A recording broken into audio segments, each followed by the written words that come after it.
What did you enjoy most about having a repair shop, man, for the most part? It's the problem solving, but auto repair in general is some of the most frustrating work you'll ever get into, whether it's the people or the machine or just all the issues we were just talking about with supply chain, waiting for something that's out of your control. But being able to have someone come in and say, you know, I got this, I really don't know. You're the third guy to take a look at it, or it just happened and I need to get to work. And you go, all right, let me figure it out.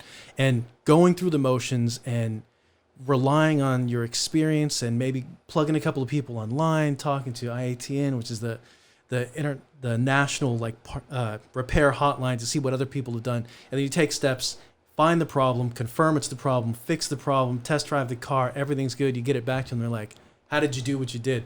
Yeah. Really, it's just solving that problem and seeing them go from completely distraught to being able to go on with their life. Troubleshooting and problem solving. And 100%. And then delivering that good, that feel good message at the end. 100%. When you're able to